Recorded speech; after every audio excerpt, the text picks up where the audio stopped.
الله عفوك إني من نور مدت يداي. السلام علیکم ویورز، چینل پر اگر نیو ہے تو پلیز سبسکرائب ضرور کیجیے گا اور ہماری حوصلہ افزائی کے لیے ویڈیو کو لائک اور شیئر بھی ضرور کیجیے گا. جزاک اللہ. اکثر لوگ اپنے زندگی کے کشمکش میں اس قدر پھنس جاتے ہیں کہ انہیں واپسی کا رستہ کہیں نظر نہیں آ رہی ہوتی. ان کے بڑھتے ہوئے ہر ایک قدم، ہر ایک امید مایوس کن حالات میں لا کھڑا کر دیتا ہے. ویورز، آج اس ویڈیو میں ہم ان نشانیوں کے بارے میں بات کریں گے جو اس بات کی نشاندہی کرتی ہے کہ آپ کے پاس ایک غیر معمولی روحانی تحفہ ہے. یہ نشانیاں محض اتفاقات نہیں، بلکہ آپ کی زندگی میں اپنے مقصد کو پہچاننے کے لیے نہایت ہی اہم ہے. اللہ تعالیٰ قرآن مجید میں فرماتے ہیں کہ بے شک جو لوگ نیک عمل کیے اور ایمان لائے وہی بہترین ہے. اور اگر آپ یہ جاننا چاہتے ہیں کہ کیا اللہ پاک مجھے چنا ہے یا نہیں، اور اگر چنا ہے تو اس کی کیا نشانی ہے، نبی کریم صلی اللہ علیہ وسلم نے فرمایا، اللہ کے نزدیک سب سے محبوب اعمال وہ ہے جو مستقل کیے جاتے ہیں، چاہے وہ تھوڑے ہی کیوں نہ ہو. عبادت میں استقامت اللہ کے چنے ہوئے لوگوں میں سے ہونے کی ایک اہم علامت ہے، اور یہی اللہ کے ساتھ وفاداری ہے کہ ہم جو بھی عبادت کریں، نماز، روزہ یا اللہ کا ذکر، تو وہ مستقل ہونی چاہیے اور ہر کام سے اہم یعنی سرفہرست ہونی چاہیے.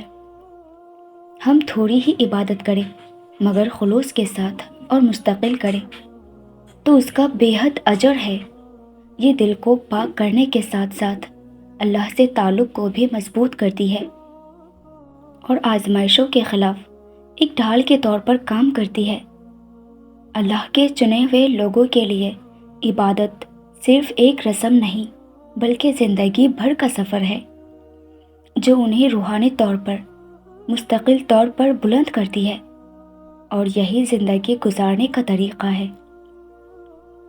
حضرت محمد صلی اللہ علیہ وسلم سب سے زیادہ رحم دل اور سخی تھے. ہمیشہ ضرورت مندوں کی مدد کرنے کے لیے تیار رہتے تھے، اور انہوں نے اپنے ماننے والوں کو بھی ایسا کرنے کی ترغیب دی. انہوں نے فرمایا، لوگوں میں سب سے بہتر وہ ہے جو دوسروں کے لیے سب سے زیادہ فائدہ مند ہے، اور جو لوگ چنے جاتے ہیں وہ دوسروں کی مدد کرنے کی گہری محبت اپنے اندر رکھتے ہیں، جو اللہ سے جڑے دل والوں میں نظر آتے ہیں. چاہے یہ صدقہ دینا ہو، مشورہ دینا ہو یا کسی مشکل وقت میں کسی کا ساتھ دینا ہو، آپ تسلیم کرتے ہیں کہ دوسروں کی خدمت عبادت کی ایک شکل ہے، اور آپ اللہ کے انعام کے سوا کوئی معاوضہ نہیں چاہتے. یہ نیت کا خالص ہونا اس بات کی نشانی ہے کہ اللہ آپ کو چن لیا ہے. آزمائش اللہ کی طرف سے امتحان سمجھی جاتی ہے، اور وہ خاص طور پر ان لوگوں کے لیے اہم ہے جن سے وہ محبت کرتا ہے اور ان پر اپنا فضل فرماتا ہے. نبی کریم صلی اللہ علیہ وسلم نے فرمایا، سب سے زیادہ سخت آزمائش انبیاء کرام پر آتے ہیں، پھر نیک لوگوں پر، اور پھر ان لوگوں پر جو ان کی پیروی کرتے ہیں. اس کا مطلب یہ ہے، اگر آپ خود کو بہت سے آزمائشوں اور مشکلات کا سامنا کرتے ہوئے پاتے ہیں تو یہ اس بات کی نشانی ہو سکتی ہے کہ آپ اللہ کے منتخب لوگوں میں سے ہیں، اور ان آزمائشوں کے ذریعے اللہ آپ کو ایک بڑے مقصد کے لیے تیار کر رہا ہے. یہ آزمائشیں سزا نہیں ہیں بلکہ روحانی ترقی کے موقع ہیں. یہ آپ کے دل کو پاک کرنے، آپ کے صبر کو مضبوط کرانے اور اللہ پر آپ کے انحصار کو بڑھانے کا ذریعہ بنتی ہے، اور آپ کو یہ احساس ہونے لگتی ہے کہ حقیقی طاقت اللہ کے حکمت اور منصوبے پر بھروسہ کرنے میں ہے. مشکلات کا سامنا کرنا آپ کو قیمتی سبق سکھاتا ہے، اور مشکلات کے وقت صبر کرنا ایک گہری نشانی ہے کہ آپ اللہ کے چنے ہوئے لوگوں میں سے ہیں۔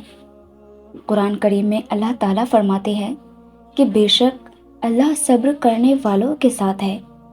جانتے ہو کبھی کبھی ہم اپنے لیے اللہ سے کچھ نقصان دہ مانگ لیتے ہیں، مگر اس رب کریم کو ہمارا دل دکھنا منظور نہیں ہوتا، تبھی وہ ہماری چاہت سے ہمیں جدا کر دیتا ہے تاکہ آنے والی آفت سے ہمیں بچا سکے، اور اپنے لازوال کرم سے نواز دیتا ہے جو محض اس کے خاص بندوں کا ہی مقدر ہوتی ہے۔ آپ خود سوچو کہ آپ کا صبر کیسے رائگا جا سکتا ہے، جبکہ صبر کرنے والوں سے اللہ نے اپنے ساتھ کا وعدہ کیا ہے۔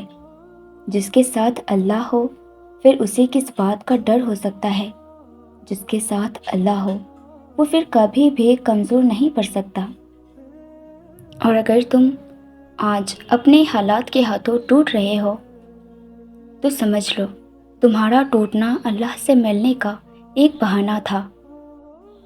جو غم تمہیں اللہ سے ملوا دے وہ غم نہیں نعمت ہے، اور کیا پتہ تمہاری زندگی میں معجزہ بس ایک دعا کے منتظر ہو۔ کیا پتہ کہ اب تمہاری چاہی ہوئی چیز بس ایک قدم کے فاصلے پر ہو۔ اللہ کبھی بھی تمہارا صبر، یہ آنسو اور تکلیف ضائع نہیں کرے گا۔ دیکھنا ایک دن تم خود مسکرا کر کہو گے کہ یا اللہ یہ تو اس سے زیادہ ہے جتنا میں نے آپ سے مانگا تھا۔ جانتے ہو لگاتار بار بار پانی کی بوندیں اگر ایک ہی جگہ پر گرتی رہے تو پتھر میں بھی سوراخ کر دیتی ہے، اور آپ نے یہ کیسے سوچ لیا کہ آپ کے بار بار مانگی دعا کو اللہ نظر انداز کر دیا؟ اتنی طاقت ہوتی ہے تسلسل کی زندگی میں۔ کچھ بھی اچھا کرے تو اسے جاری رکھے، ایک دن بڑے بڑے پہاڑ پیچھے رہ جائیں گے، اور اپنی دعائیں بھی اسی تسلسل کے ساتھ مانگتے رہیں۔ تاخیر ضرور ہو سکتی ہے مگر اجر گمان سے بڑا ہو سکتا ہے۔ دعائیں تو نصیب کا قلم ہوتی ہے، اور اگر تم چاہتے ہو یہ قلم تمہاری مرضی سے تمہارا نصیب لکھے تو اپنی مانگی دعاؤں پر یقین رکھو اور مایوس نہ ہو کہ یہ قبول کیوں نہیں ہو رہی، کیونکہ اللہ دعا کا اختیار تب ہی دیتا ہے جب وہ چاہتا ہے یہ قلم تمہارے نصیب کا لکھا مٹا کر اسے تمہارے مطابق لکھ سکے۔ ہر شخص کا اللہ پاک سے الگ رشتہ ہوتا ہے۔ اللہ سے اپنے رشتے کو محسوس کرے، اس پہ یقین رکھے، اتنا کامل یقین کہ اس سے اپنی ہر بات منوا سکو۔ یقین کرو اللہ کی محبت کے علاوہ کسی محبت میں سکون نہیں ہے، اس کے علاوہ کوئی اچھا دوست نہیں ہے۔ اس سے دوستی کرو، پھر دیکھنا کوئی بھی مشکل تمہیں پریشان نہیں کرے گی۔ اپنی ساری باتیں اسے سناؤ، اس سے لاڈ اور پیار سے مانگو، وہ ضرور عطا کرے گا۔ بن مانگے بہت کچھ ملتا ہے پر سب نہیں ملتا۔ ہدایت بھی اسے ملتی ہے جسے اس کی چاہ ہوتی ہے، تو جس چیز کی چاہ ہونا اسے اللہ سے مانگتے رہا کرو۔ اسے اپنے بندے مانگتے ہوئے بہت پسند آتا ہے، اور وہ مانگنے کی توفیق بھی انہیں ہی دیتا ہے جنہیں وہ عطا کرنا چاہتا ہے۔